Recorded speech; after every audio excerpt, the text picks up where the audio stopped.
Hi guys, welcome back to my channel. Mayam ngasidi amu yen thongbagi recipe mayam da share tawjarake. Nahangai gi thangatba yen thongbagi recipe ga sungman manadaba ngasidi yamna laina hostel da leiba angsingnasu aduga PG da leiba singna ilai laina yamna thongba ngamgadaba hinjangne aduga madamsu yam safe hoina thongani ado ahanbada hojik yense phajana chamthoga kg amani yense aduga hapkadaba masla singdo yengang morok maroi loina hapchale aduga tilhau ke kaksu yam hapoi tilhau su ani khak hape aduga chanam su khara sum khara sugairaga dum hape aduga alu ke kaksi su punna hapchan khraga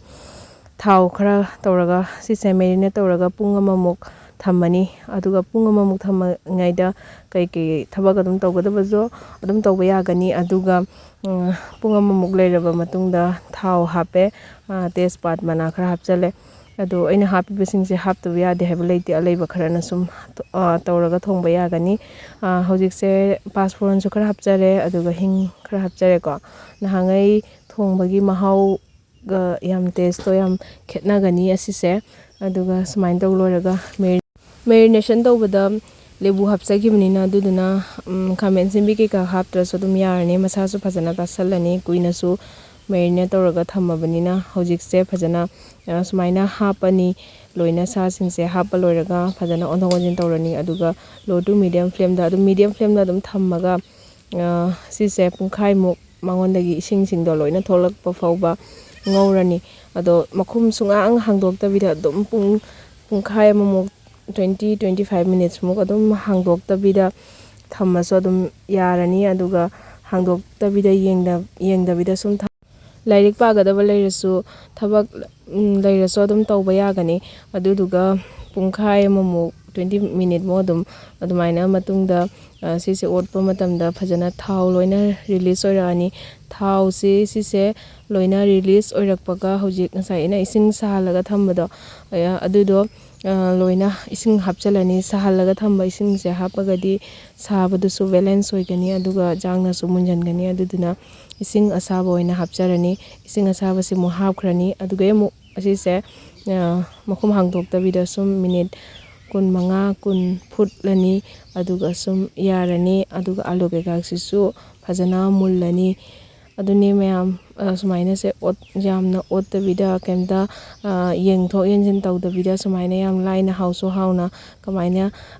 hostel la leba ngang singna PG da leba singna kamaina hauna thongadage habida uchabane aduga yumda thabak yam kanba matamda su sumaina ahawbasu chaba yanabagi sumaina dum thongaga chaba yai aduga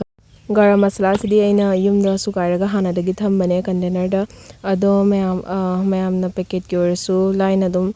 market ai phangbuda ado sum hapiraga su yagani last ki oina namgadaba jangda thum hapani aduga hojik ai last ki oina kasuri methi kitang hapjage ka kasuri methi se sumain tawse mahi katang langtak tawna thongbada si haure yamna ado hapning haptraga su phangdraga su haptrasu kaisu kaide yam haure asigi tesisu yen thongbada kasuri methi last ta hapasisu ado sumaina hapa khotpa loiraga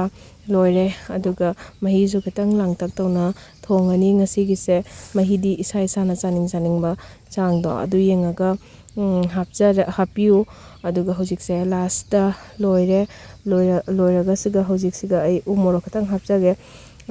morok se kaigumba yam hapkidabnina kaigumba morok chaningba oiragadi umoro katang last ta umoro katang hapani aduga ngahtang minute ani ahum saholani aduga yarani ngasigi yen thongbuse mayam sungtang try tawbiyo yamna laibane machan kekaksu yamna semna khona laibaisu okesu mathauta deka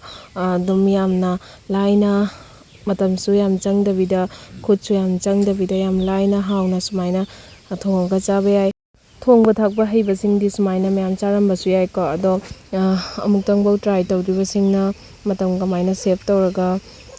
kamaina thongadage haibada mayam dasu uchabane aduga mayam su soidana sumaina thonga mutang chabiyo aduga sumaina thongba loiraga tanga natragana chaka chaba yam hawbane aduga I video se pambiragadi like share subscribe tawbiramo aduga mathangda kai anoba recipe mayam na pamge haibada comment haibiramo isoidana thangacharake ado mayam wasigi dilo sinjarake